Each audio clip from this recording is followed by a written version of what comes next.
ñu ngi wax sol bi ñu ngi wax déplacement ñu ngi wax fa mu dal au lieu di dem hôtel dem ca ambassade yooyu noonu yëpp lan lay joxe comme message. Rupture, si je peux le résumer en un mot, rupture, parce que effectivement ni nga ko waxee ñu njëkk ña dañ daan dem ci ay hôtel ça a coûté beaucoup d'argent ci contribuable sénégalais bi alors que l'ambassade est assez symbolique, c'est en terre sénégalais donc fu mu nekkoon Sénégal la nekkoon te it presque ça ne coûte rien aux contribuables sénégalais symboliquement ni mu taxawee le président Diomaye zéro complexe notamment ci colkaam mais bu ñu dugg ci fond bi dina xam ne le contenu aussi ce n'est pas la même chose parce que ndeyaram on sort de presque des siècles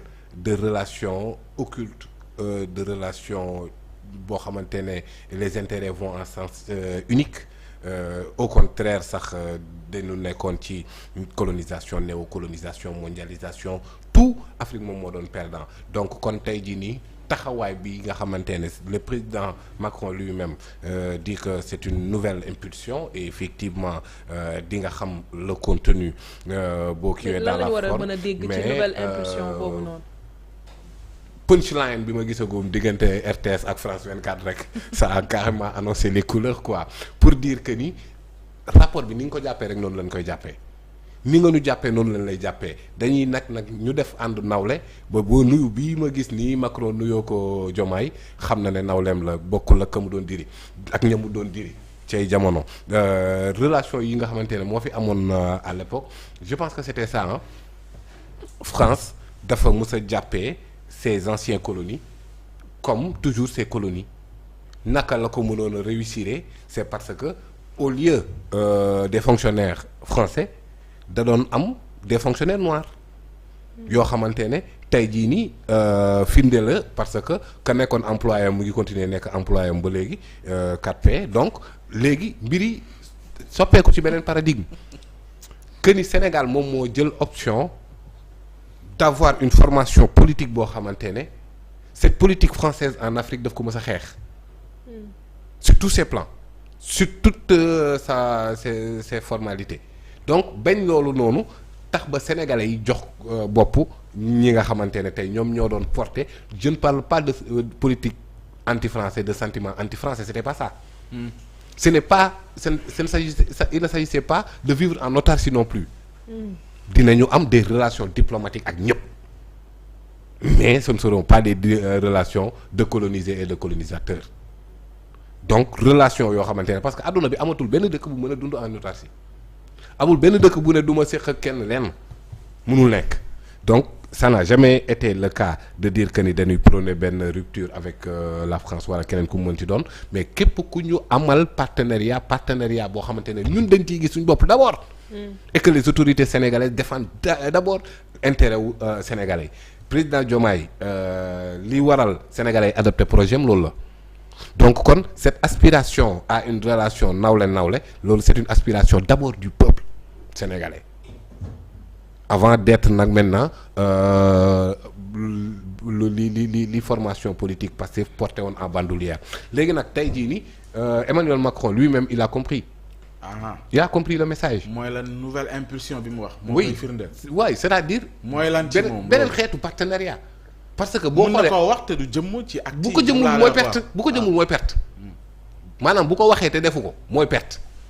parce que li ñuy def mooy li nga xamante ne moom mooy placé au cœur des préoccupations des dirigeants mooy intérêt Sénégal am na ñeneen ñu mu ko defal. en Afrique du ñëpp ñooy dund bu mu jàmbi de am nañu dog bu mu jàmbi te daf leen di traiter comme nawle par force. ki ñi nangu nag ñi nangu Suisse boobu ñooñu la ñuy continuer traiter noonu rek donc tey moom ak le président Diomaye moom ci boppam Emmanuel Macron depuis que mu jéemoon a changer la philosophie sommet France-Afrique et les réseaux yi nga xamante ne ñoo nekk ci Élysée di gérer ay affaires Afrique mais à un certain moment dañuy gis dëkk yi di dem di leen di beddi mënatuñ ci dara léegi nag tey nawle la lépp loo xamante nekkoon na fi di compromettre sunu indépendance sunu souveraineté moom na xam ne keroog lay dakk. d'accord waaw allant jusqu'à politique économique monétaire militaire tout lépp li nga xamante ne parce que ce ne sont pas des choses yoo xamante ne dañ koy négocier benn fan ñaari fan. Pour emboîter le pas à Aliou qui pense que ni mag ak Diomaye bu fa demee rek danaan léegi na armée française dem CFA na dem waxu kenn mu see ko wax non ça ne se passe pas comme ça. non c'est-à-dire yooyu. y a des formes quoi. très bien. loolu du ay mbirum populisme ñëw rek bu ma leen fa fekkee xam nañ ne seen armée yi day dem du noonu. même bu dee noonu lañ ko doon waxee démb. non kenn mu see ko wax noonu wax ma kat moo ko waxee noonu. dama ne même bu dee noonu lañ ko doon waxee. déedéet musuñ ko waxee noonu. musuñ ko waxee noonu boo ma waxee fa lañ ko waxee noonu boo ne aspire li gars yi di aspire parce que loolu la ñuy jéem a def pour ndax Sénégalais yi comme quoi léegi Ousmane Sonko da doon wax ne bu ñëwee rek dafay dindi waxeewul noonu de. en fait lii projet la une projection. mooy naka ngay atteindre nag maintenant projet mooy. maanaam day xaj ci 5 ans. possible. mën na dem suba comme mën na dem. am na yuy bien sûr am na yuy xaj ci 5 ans bi. am na yoo xamante ne du génn at bi. am na yoo xamante ne beneen quinquennat la yeneen ak yeneen c'est-à-dire. kon ñu xaaral agenda bi. nee naa la c'est une politique boo xamante ne on l'a bien avant l'indépendance c'est plus de siècle de dépendance donc kon yu bari du da ngay ñëw rek voilà benn coup de tête dindi nañ parce que accord militaire y a que Macky Sall qui est capable de ça en 5 jours mu négocier après accord militaire c'est ça loolu la def 2012. bi mu ñëwee fekk fi accord militaire Abdoulaye Wade daf leen yónni woon. base waaw à 5 jours de pouvoir mu andiwaat leen. voilà donc ça ne se passera pas comme ça parce que l'objectif c'est la souveraineté à long terme et de manière durable donc da nga koy diagnostiquer de manière durable éradiquer ko de manière durable pour que France xam ni pays bu souverain lay waxal. d'accord voilà. Aliou parce que Aliou maa ngi koy gis yaa ngi wax mu ngi muñ expression yi mu am yëpp fii je pense que mi ngi doon tànk fanaana mais d'abord balaa ngay ñëw ci nouvelle impulsion bi muy wax sur la forme.